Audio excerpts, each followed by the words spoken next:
Olá, pessoal, tudo bom? Hoje nós vamos falar um pouquinho sobre acupuntura. Você já ouviu falar alguma coisa? Conhece alguma coisa a respeito? Sabe das possibilidades dos seus benefícios?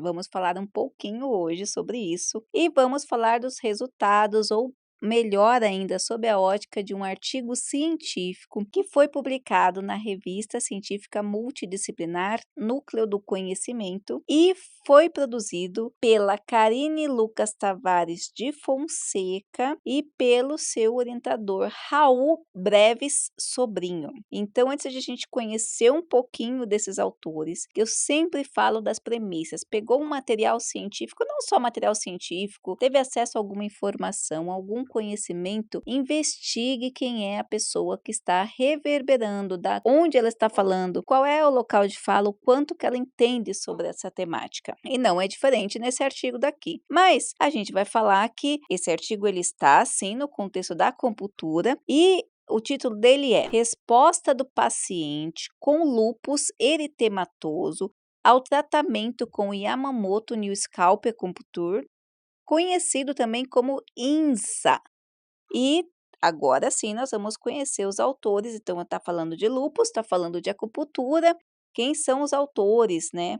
Nas citações aqui, a gente tem a possibilidade de ir direto nesse aplicativo aqui, nesse recurso da revista multidisciplinar Núcleo do Conhecimento, e a gente vai saber diretamente, clicando aqui em cima, quem são os autores. Então, a primeira autora, ela é especialista em acupuntura, acadêmica em engenharia da produção e graduada em fisioterapia e também administração. E o orientador é o professor de pós-graduação e autor de diversos livros sobre medicina tradicional chinesa, e Avelar dos Santos, médico, osteopata, ortomolecular e supervisor da pós-graduação Lato Sensu em acupuntura. Então, veja que esse material foi desenvolvido no contexto da pós-graduação e acupuntura. Tem como orientador uma pessoa muito reconhecida no meio, que trabalha diretamente com a medicina chinesa, mas também é médico especializado em medicina. Então, é um médico que procura essa vertente da saúde mais ligada à saúde, corpo, espírito, e também trabalha dentro de outras fontes que trazem esses benefícios da medicina tradicional chinesa. E esse artigo é bem interessante porque eles trouxeram a questão do lúpus, né? Os dados aqui a respeito da medicina e a sua contribuição para o lúpus eritematoso. Então, é uma resposta. Então, a gente vai ver aqui que a sua divisão, ele é um material que ele é denso, ele é muito completo na sua concepção, ele é para fechamento de pós-graduação. Então, a Karina buscou fazer um apanhado bem geral, ao mesmo tempo que é geral, no sentido de a gente conhecer as possibilidades da acupuntura e seus benefícios, a sua atuação na questão do lúpus, né? A resposta dos pacientes ou do paciente com lúpus a esse tipo de tratamento. Então, a gente não pode deixar de falar, ela vai falar aqui que o lúpus ele é uma doença, né, prioritariamente autoimune, então a gente vai trabalhar com isso, mas vamos lá por partes. Então, o material ele foi dividido em várias sessões, ó, em 5 sessões principais, mas que envolvem muitas sessões, como resumo, a revisão que trabalhou todas essas temáticas aqui dentro da revisão de literatura, os materiais e métodos, os sujeitos, né, que foi coletado, análise dos dados, os resultados e discussões e as considerações finais. Mas, como você pode ver, é um sumário bem extenso que trabalha com todo esse processo. Então, no resumo, para a gente entender o que de fato tem nessa completude de material, a autora coloca o seguinte: estima-se que 5 milhões de pessoas no mundo têm algum tipo de lúpus. É uma doença autoimune, idiopática e até o momento incurável, que afeta sobretudo mulheres em período reprodutivo. No Ocidente, seu trabalho é educacional, essencialmente medicamentoso, com a administração de anti-inflamatórios, antimaláricos e imunossupressores. Para a medicina tradicional chinesa, Lúpus é, antes de tudo, um desequilíbrio sindrômico que varia conforme a sua manifestação. O conjunto destes distúrbios é classificado como deterioração do baço e do coração, do pi e do shin, enfraquecimento do fogo e da porta da vida. O tratamento pela medicina tradicional chinesa ocorre com a administração de fitoterápicos, dietoterapias, acupuntura, massagem, moxabustão, qigong, magnetoterapia, ventosaterapia, florais e outros. O INSA é uma escalpoterapia somatotópica que, dentre outras vantagens, possui pontos de acesso aos 12 meridianos principais, bilateralmente. Usualmente empregada em casos de dores, distúrbios neurológicos e condições cirúrgicas, dispõe de métodos diagnósticos próprios que servem também para a monitoração do tratamento. Hyodoraku é um instrumento diagnóstico atual mais sensível e reproduzível para a identificação da energia média circulante nos meridianos.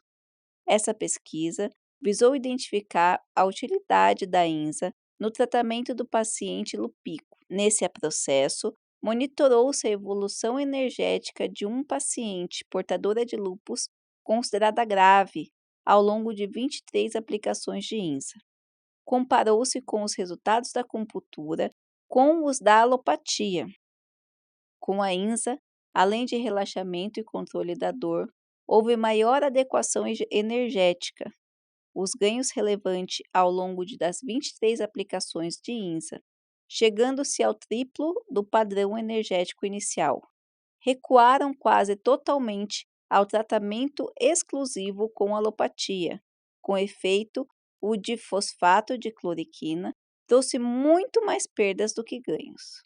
Daí fala um pouquinho sobre o lúpus na introdução. Olá pessoal, nós fizemos uma série muito especial ensinando passo a passo como produzir um paper. Assista agora, depois que você acabar esse vídeo, vá no nosso canal que certamente você irá aprender a construir um paper. E aí nesse estudo, a sequência então na introdução trabalha um pouquinho sobre a explicação do que é o lúpus, dos seus problemas que ocorrem dentro do organismo, das dificuldades que esses pacientes possuem na qualidade de vida. Fala um pouquinho, sobre a medicina tradicional chinesa e suas possibilidades. A revisão é aonde a autora aqui buscou todo o arcabouço teórico para a construção do seu conhecimento para discutir os dados daquela paciente que passou por esse processo. Aí coloca a etimologia de lúpus eritematoso, a etiologia e fisiopatologia do LES. Aí coloca aqui mais para frente as estatísticas que somam, dentro dos estudos, como é feito o diagnóstico ocidental, o diagnóstico oriental, o diagnóstico de acordo com Hyodoraku, mais para frente o diagnóstico pela INSA, que são abordagens, são abordagens diagnósticas diferentes, são motivos e causas e posteriormente tratamentos e protocolos diferenciados, a abordagem terapêutica convencional, a abordagem, o que esse lúpus significa segundo a medicina tradicional chinesa e como pode ser abordado, as síndromes energéticas, os métodos complementares e alternativos para o tratamento do lúpus eritematoso, aí coloca aqui a acupuntura, é um desses métodos, a eletroestimulação e a eletroacupuntura, a somatotopia craniana japonesa, e aqui a autora vai explicando aonde vai trabalhar, como que pode, quais são os pontos básicos que devem trabalhar esse paciente. Aqui os pontos, auricular, os pontos cranianos, todos os procedimentos que vão sendo abordados. Claro, aqui nas mãos, nas juntas, toda a parte que envolve os chakras e outros elementos energéticos aí do corpo. Análise dos resultados e discussões. Agora aqui é bem interessante porque os resultados e discussões a pessoa vai falar exatamente da pessoa que passou pelo processo, Então, fala dos pontos, das pressões, os resultados da pesquisa e da pessoa que passa com isso com relação ao paciente que foi aqui investigado. E aí coloca algumas vantagens e desvantagens, o desenvolvimento energético apenas com disfosfato de cloroquina, aspecto yin e yang da paciente durante a pesquisa, traz aqui o gráficozinho com essas demonstrações, análise do Zhang-Fu ao longo da pesquisa, evolução do pulmão ou fei durante a pesquisa.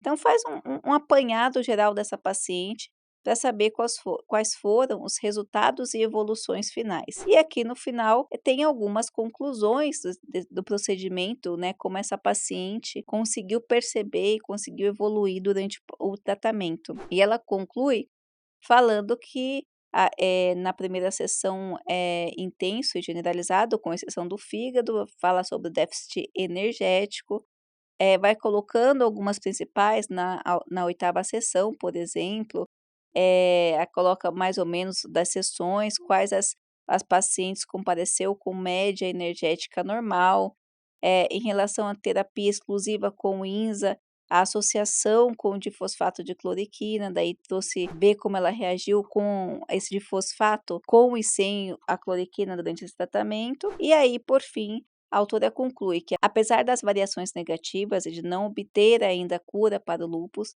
ao longo da pesquisa, houve situações de triplicação do padrão energético bastante deficitário do organismo. Com efeito, a própria voluntária ficou expressamente feliz com o resultado obtido.